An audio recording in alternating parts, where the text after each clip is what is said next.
Baik, Assalamualaikum warahmatullahi wabarakatuh. Perkenalkan, nama saya Nur Aisyah Syafa Zaida dengan NIM 210101110093. Di sini saya akan membacakan atau mempresentasikan beberapa hasil pengamatan saya di lokasi tempat saya melakukan asistensi mengajar, yakni di MTS Al-Ma'arif 02 Singosari. Nah, MTS Al-Ma'arif 02 Singosari ini adalah salah satu madrasah sanawiyah yang berada di Kecamatan Singosari, tepatnya di Jalan Sidomulyo nomor 98, Pagentan, Singosari, Kabupaten Malang. Nah, madrasah sanawiyah ini berdiri di bawah naungan Kementerian Agama dan memiliki status sekolah swasta yang telah berhasil mempunyai predikat akreditasi tingkat A dan menunjukkan bahwa kualitas pendidikan yang ada pada sekolah ini sudah terakreditasi baik dan standarnya sudah baik untuk siswa-siswanya. Pada MTS Al-Ma'arif 2 ini juga memiliki visi dan misi dan tujuan yang telah ditetapkan. MTS 02 ini juga berkomitmen dengan baik melalui berbagai program sekolah dan aspek-aspek yang ada di dalamnya. Di antaranya melalui berbagai pengembangan kurikulum dan menunjukkan komitmen untuk melibatkan seluruh elemen sekolah termasuk guru, siswa dalam proses pengembangan kurikulum. Pelaksanaan rapat perencanaan dan evaluasi kurikulum menunjukkan adanya komunikasi dan kolaborasi yang baik di antara seluruh elemen sekolah, termasuk pada pola interaksi dengan orang tua atau wali siswa dan yang berupa material. Sekolah MTS Al-Ma'arif 2 Singosari juga menyediakan fasilitas dan peralatan pendukung pembelajaran seperti perpustakaan, laboratorium IPA, laboratorium komputer, ruang kelas, UKS, ruang OSIS, kamar mandi, tempat cuci tangan di setiap kelas, musola, kantin, koperasi, tempat baca, gazebo, dan fasilitas umum lainnya. Fasilitas-fasilitas ini dibangun dan digunakan secara cuma-cuma untuk seluruh warga MTS Al-Ma'arif 02. Selain itu, di dalam ruang kelas yang disediakan itu juga menyediakan tempat kursi, tempat meja, dan papan tulis dan sound yang mendukung pembelajaran siswa nantinya. Nah, pada kegiatan belajar mengajarnya di MTS Al-Ma'arif 2 ini dimulai pada jam 07.00. Akan tetapi para siswa dan para guru dianjurkan untuk masuk sebelum jam 07.00 karena di jam 06.45 mereka mempunyai kegiatan, yakni kegiatan sholat duha berjamaah seluruh warga sekolah. Nah, tidak hanya sholat duha saja, tetapi mereka juga melakukan pembiasaan doa bersama, sholat berjamaah, membaca Asmaul Husna, dan membaca satu surat di juz 30 pada setiap harinya. Nah, pada sholat duhur ini juga ada program sholat berjamaah juga pada para siswanya yang dilakukan di musola di samping madrasah. Setelah itu program islami yang lainnya, program keislaman lainnya, yakni pada jam terakhir sebelum pulang sekolah. Itu adalah program BTQ atau bimbingan baca Quran. Itu madrasah sanawiyah menghadirkan para pendidik dari luar madrasah untuk melakukan bimbingan BTQ pada anak-anak gitu. Selain itu, program lain yang ada pada madrasah sanawiyah ini juga ada tawasul menjelang ujian untuk anak-anak kelas 9, ataupun ada ziarah wali 5 yang itu biasanya dilakukan pada detik-detik menjelang ujian juga di hari libur seperti itu. Selain itu ada juga untuk anak kelas 9 yang telah usai melakukan ujian sekolah, ya ada pembiasaan praktek mengajar di salah satu TPQ di wilayahnya. Hal ini dilakukan agar siswa nantinya sudah memiliki kebiasaan, sudah terbiasa untuk melatih kepercayaan dirinya dan juga melatih keahliannya dalam membaca tulis Al-Quran untuk sehari-harinya. Pelayanan TU pada madrasah ini juga mempunyai pelayanan yang amat baik.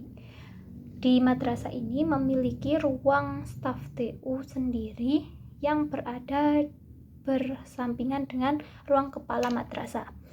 Nah, ruang sekretariatan ini cukup baik karena kegiatannya itu sudah dihandle semuanya oleh staf TU-nya. Nah, kegiatan pelayanan staf TU diantaranya pengurusan dan pelaksanaan administrasi sekolah, pengelolaan dan pengarsipan surat-surat masuk dan keluar, penyusunan administrasi sekolah meliputi kurikulum, kesiswaan, dan ketenagaan, dan memberikan pelayanan pada para siswa atau alumni terkait keperluan surat seperti legalisir dan sebagainya.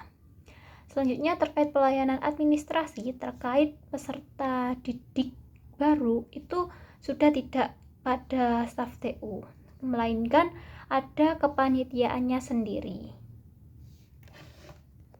Terkait manajemen sekolah atau manajemen madrasah seperti dokumen-dokumen visi misi, tujuan, program kerja, Renstra, RPS atau efektivitas kerja itu sudah tersusun dan tersedia cukup baik. Dokumen-dokumen ini menjadi pedoman atau landasan bagi manajemen sekolah MTS Al-Ma'arif dalam mengatur, mengelola, mengembangkan pendidikan di lembaga tersebut. Beberapa dokumen yang ada pada manajemen madrasah ini itu ada dokumen kurikulum sekolah, dokumen hasil rapat kerja tahunan, dokumen rencana kerja jangka menengah atau RKJM, dan yang terakhir dokumen rencana kerja madrasah atau RKM. Untuk kepemimpinan madrasah ini, kinerja kepemimpinannya itu dapat dikaitkan dengan pengaruh gaya kepemimpinan kepala madrasah terhadap kinerja pendidik dan kependidikan di madrasah. Kepala madrasah yang memiliki gaya kepemimpinan yang efektif dapat mempengaruhi kinerja pendidik dan kependidikan positif di madrasah. Untuk meningkatkan kemampuan semua warga madrasah termasuk guru, karyawan, dan para siswa, kepala madrasah itu terus berinovasi dan menilai, terus berkembang. Salah satu inovasinya yakni dia membuat jurnal harian yang harus diisi oleh guru. Nah, ini dibuat untuk melihat seberapa berkembangnya, seberapa baik perilaku guru pada saat kegiatan pembelajaran. Pada budaya madrasah, Madrasah Sanawiyah 02 Singosari juga memiliki visi, misi, dan tujuan. Visinya yakni terbentuknya generasi berkarakter Islami, unggul, tangguh, kompetitif, kreatif, inovatif, berwawasan global, dan ramah di era digital. Dan beberapa misi yang ada itu salah satunya menumbuh kembangkan madrasah yang memiliki komitmen karakter Islami, berakhlakul karimah, dan uswatun hasanah, menumbuh kembangkan generasi Qurani, meningkatkan peran pendidik dalam memberikan uswatun hasanah untuk mewujudkan lulusan yang berakhlakul karimah, dan beberapa misi yang lainnya. Nah, kurikulum yang dikembangkan pada madrasah ini juga sudah melibatkan seluruh elemen madrasah termasuk siswa, karyawan, dan guru yang ada pada madrasah tersebut. Dengan menjalankan kurikulum K13, keterlibatan seluruh elemen madrasah sudah terrealisasi. Untuk sementara waktu, pihak Kemenak belum memberi konfirmasi perizinan untuk menjalankan kurikulum Merdeka. Jadi, pada MTS Al-Ma'arif 02 Singosari ini hanya menjalankan K13 saja. MTS Al-Ma'arif 02 Singosari ini juga sudah mempunyai struktur organisasi sekolah yang padu. Nah, MTS ini juga dipimpin oleh kepala madrasah dan dilanjutkan dengan wakil-wakil kepala madrasah lainnya. Pola interaksi sekolah dengan orang tua, masyarakat, dan yang material dapat berupa fasilitas, peralatan, dan tanda kenangan serta pakaian seragam. Itu belum sepenuhnya terrealisasi karena pola interaksi dari wali murid dan masyarakat pada guru di MTS Al-Ma'arif ini hanya sebatas bertegur sapa.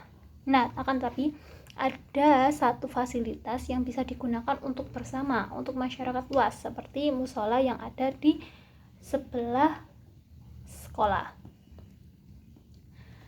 MTS Al-Ma'arif 2 ini juga mempunyai perpustakaan yang memadai.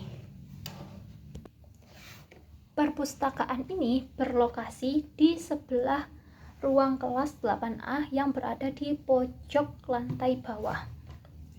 Nah, perpustakaan ini kadang digunakan untuk kegiatan belajar mengajar atau kegiatan mencari materi untuk anak-anak, itu juga bisa. Nah, pada perpustakaan ini tidak sepenuhnya dibuka, tidak setiap hari dibuka karena tidak ada tenaga penjaga perpustakaan yang bisa selalu ada di sana. Jadi perpustakaan hanya dibuka jika ada yang memerlukan perpustakaan tersebut, seperti itu. Dan Madrasah Sanawiyah ini juga mempunyai beberapa lab seperti lab IPA dan lab komputer. Nah, kalau lab IPA ini ada di lantai 2 berdampingan dengan kantin, sedangkan lab komputer ada di bawah berdampingan dengan ruang guru. Lab IPA ini terlihat tidak begitu banyak dipakai, padahal di dalamnya itu sudah banyak alat-alat yang bisa digunakan untuk mendukung lancarnya pembelajaran.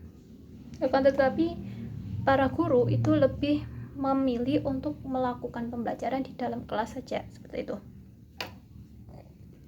Dan untuk fasilitas lainnya seperti musola, kantin, dan koperasi sekolah, lapangan, itu Madrasah Sanawiyah Al-Ma'arif 2 Singosari ini juga sudah memilikinya. Kalau musola itu ada di samping sekolah, kalau kantin itu ada di lantai 2 samping lab IPA, dan kalau koperasi sekolah itu ada di bawah lantai 1 sebelah kelas 7A.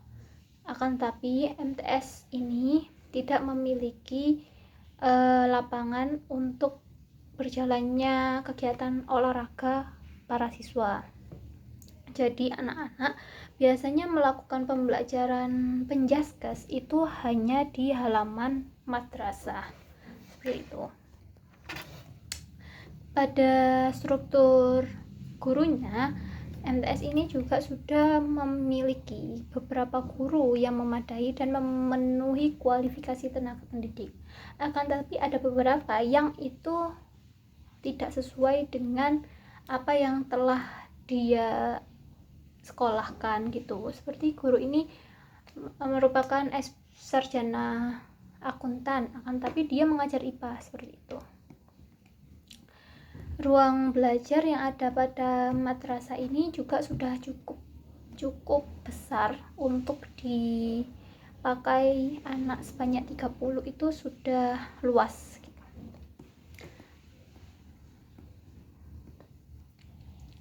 Nah, pada pembinaan guru dan siswa itu secara intensif juga sudah dilakukan, seperti pembinaan karakter. Itu kan para siswa juga membutuhkan perhatian khusus, itu juga sudah diterapkan.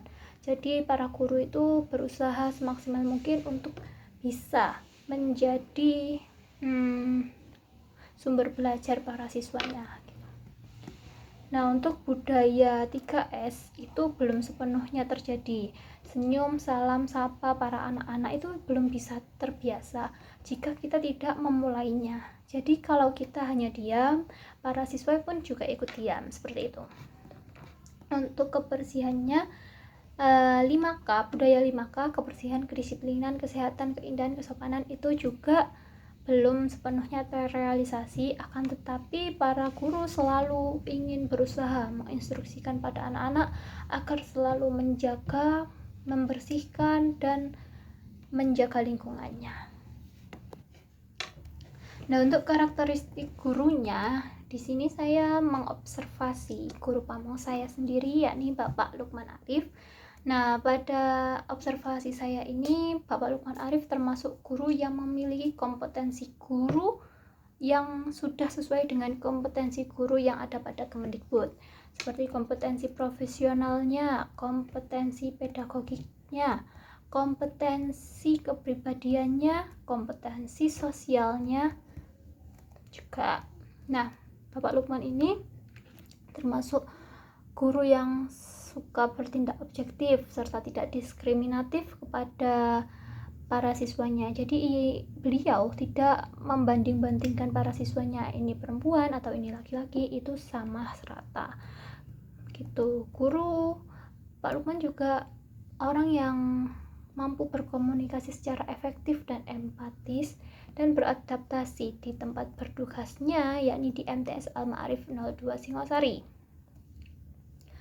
Nah, Pak Lukman ini juga selama pembelajaran di kelas, ia juga selalu menghadirkan, selalu mengelola interaksi anak-anak di dalam kegiatan pembelajarannya, dan selalu memberikan penghargaan yang tepat atas apa yang telah diraih pada anak-anaknya.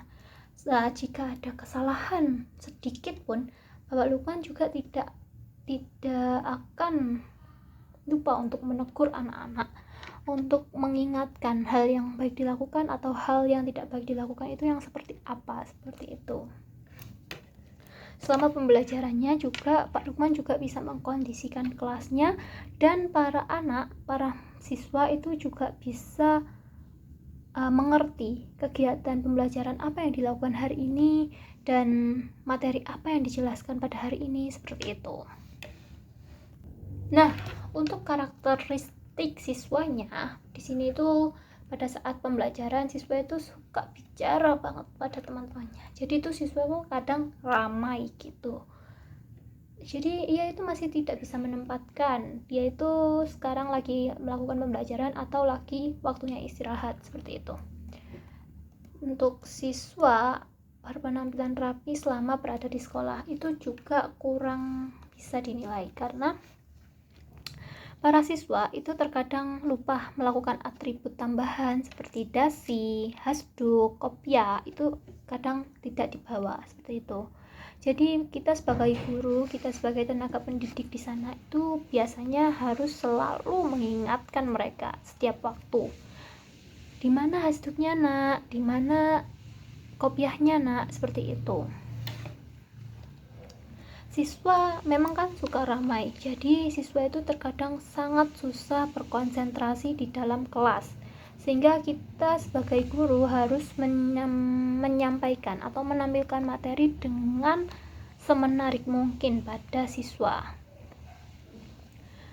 Nah, kita juga di samping materi yang menarik, di samping materi yang bisa menumbuhkan konsentrasinya, kita juga harus mempunyai media ajar yang interaktif sehingga siswa tidak bosan dan siswa lebih suka bergerak untuk melakukan pembelajaran tersebut, seperti itu, dan melakukan praktek-praktek yang menarik juga tentunya. Dan juga terkadang siswa itu memiliki kemampuan yang menarik gitu ya, mempunyai pemikiran yang abstrak, yang kadang itu kita sebagai guru itu juga tidak tahu mereka itu bisa sampai situ pemikirannya atau seperti gitu. Jadi kadang kita sebagai guru bisa saja mempunyai inisiatif untuk belajar mandiri ataupun belajar berkelompok, sehingga para siswa itu bisa mengeluarkan imajinasinya atau mengeluarkan pemikiran-pemikiran yang anehnya itu untuk dibacakan atau kan dicurahkan pada teman-temannya di pembelajaran yang berlangsung seperti itu. Jadi siswa harus dilatih dengan giat lagi atau dilatih konsentrasinya juga agar tercipta pembelajaran di dalam kelas yang lebih fokus dan lebih tersampaikan materinya. Untuk telaah kurikulum dan silabusnya, kesesuaian silabus dengan SKKD itu juga sudah sesuai, karena silabus yang dicantumkan juga sesuai dengan SKKMA 183 tahun 2019. Kesesuaian indikator dengan KD itu juga sudah sesuai, karena indikator yang dijelaskan memiliki kesesuaian dengan apa yang tercantum pada KD. Kesesuaian materi dengan KD itu juga sudah sesuai, materi yang meliputi bacaan tajwid, mat berupa Al-Quran dan beberapa penggalan hadis. Kesesuaian pengalaman belajar dengan konteks latar belakang siswa itu, siswa memiliki latar belakang yang berbeda-beda, jadi para guru itu juga harus bisa menempatkan materi yang sesuai dengan mereka atau tidak. Itu kesesuaian alokasi waktu dan cakupan materi itu juga sudah sesuai. Alokasi yang diberikan merata, yakni 5 jam pelajaran setiap materi yang digunakan. Dan kesesuaian sumber media dengan materi juga sudah sesuai, karena guru sudah berpedoman pada buku Guru Mapel Al-Quran Hadis kelas 8 Kemenang, dan buku pegangan siswa Mapel Al-Quran Hadis, Kitab Al-Quran terjemahan, buku ensiklopedi, dan buku referensi lain seperti internet. Nah, untuk menelaah RPP itu juga indikatornya kan perumusan indikator, pemilihan organisasi materi itu sudah sesuai semua. Kesesuaian CP dan TP, kejelasan rumusan, kelengkapan cakupan rumusan, kesesuaian alokasi waktu dengan cakupan materinya, skenario pengalaman belajar terhadap kegiatan pembelajarannya, sudah eksplorasi, elaborasi, konfirmasi, dan student center itu sudah dilakukan. Kesesuaian pendekatan model strategi dengan hakikat mata pelajaran itu juga sudah sesuai. Kesesuaian dengan materi juga sudah sesuai. Kesesuaian dengan karakteristik siswa sudah sesuai. Kesesuaian dengan fasilitas yang tersedia di sekolah juga sudah sesuai. Nah, untuk telaah perangkat pembelajaran, bahan ajar dan media. Bahan ajar yang dikembangkan pada kompetensi dasar itu sudah sesuai dan mencakup semua kompetensi dasar yang terdapat pada perangkat pembelajaran. Valid, isi bahan ajarnya pun sudah sesuai dan sudah relevan, valid dengan apa yang harus digunakan pada materi tersebut. Bahan ajar yang digunakan juga sudah menarik, didapatkan dengan contoh-contoh, gambar-gambar, bagan dan warna yang menarik, serta ada evaluasi latihan untuk siswa. Seperti itu. Bahan ajarnya juga sangat mudah dipahami dan memiliki konsistensi dengan realita fenomena kehidupan pada saat ini, pada dewasa ini, dan juga memiliki fungsi, yakni memudahkan peserta didik ketika selama proses belajar mengajar berlangsung dan memiliki keruntutan materi yang tidak bulat gitu, jadi urut. Untuk yang selanjutnya, telaah perangkat pembelajaran atau instrumen evaluasi. Kesesuaian kisi-kisi dengan cakupan pokok bahasa yang di dalam kurikulum ini mencakup pokok bahasan yang telah ditetapkan Dengan demikian, siswa belajar dan diuji dengan standar yang telah ditetapkan oleh kurikulum. Kisi-kisi mencakup semua ranah kompetensi dalam bidang studinya. Ini mencakup pemahaman tentang teks Al-Quran, tentang konteks sejarah, tafsir, serta hadis-hadis Rasulullah, beserta pemahaman dan aplikasinya terhadap kehidupan sehari-hari. Jumlah butir soal dan alokasi waktu yang telah ditentukan itu juga sudah sesuai. Dengan menyesuaikan jumlah soal dan waktu yang ditetapkan, ujian atau tes dapat dijalankan dengan efisien, adil bagi semua peserta didik. Rumusan butir soal menggunakan bahasa yang mudah dipahami oleh peserta didik, karena kebakuan bahasa itu juga sangat bisa membantu lancar atau tidaknya pemikiran para siswa. Kesesuaian pilihan soal dengan tingkat perkembangan berpikir peserta didik. Ini itu sudah sesuai, melibatkan pemahaman mendalam tentang perkembangan kognitif dan kemampuan siswa dalam memproses informasi, sehingga soal yang disusun itu menantang namun tetap sesuai dengan kemampuan para siswa untuk menjawab. Terakhir, kunci jawaban tersedia dan sesuai dengan butir-butir soalnya. Ini sudah sesuai dan tercantum kunci jawaban itu tersedia pada beberapa pilihan soal yang telah diberikan pada siswa. Selanjutnya ialah telaah pengelolaan kelas. Tata ruang kelas tertata dengan rapi. Tatanan ruang kelas ini pada mulanya rapi, akan tetapi nantinya itu siang hari atau jam keberapa itu akan berubah, karena anak-anak biasanya tidak selalu rapi. Tatanan kelasnya itu dibagi 2 baris, 2 laki-laki, 2 siswa perempuan, seperti itu, jadi merata. Jumlah siswa di kelas tidak melebihi standar kelas, yakni kurang lebih 30 siswa. Nah, setiap kelas yang saya ajar itu memiliki kelas 32 siswa dan 31 siswa. Fasilitas yang disediakan dan ditata dengan baik mendukung terhadap hasil belajar. Ya, hanya saja penggunaan teknologi pada setiap kelasnya itu masih terbilang kurang. Ruang kelas itu bersih, tidak ada bau-bau yang mengganggu konsentrasi siswa. Setiap kelas itu memang sudah difasilitasi kelas yang besar dan difasilitasi tempat sampah setiap kelasnya. Ini tergantung dengan pemikiran para muridnya, para anggota siswanya. Jika mereka tetap bisa menjaga kebersihan itu, maka kebersihan akan selalu terjaga. Jika tidak, kadang guru akan menginstruksikan kepada mereka untuk menata lagi dan menjaga kebersihannya. Tatanan kelasnya juga sudah memiliki interior yang memadai dan nyaman. Tempat belajar itu tenang dan tidak banyak gangguan suara bising dan gaduh. Karena setiap kelasnya kan memiliki space yang besar, jadi tidak akan terdengar suara ramai di sebelah-sebelahnya. Pencahayaan di kelas itu baik, akan tetapi ada beberapa kelas yang tergolong lebih gelap daripada kelas yang lainnya. Tersedia tempat sampah pada setiap kelasnya itu.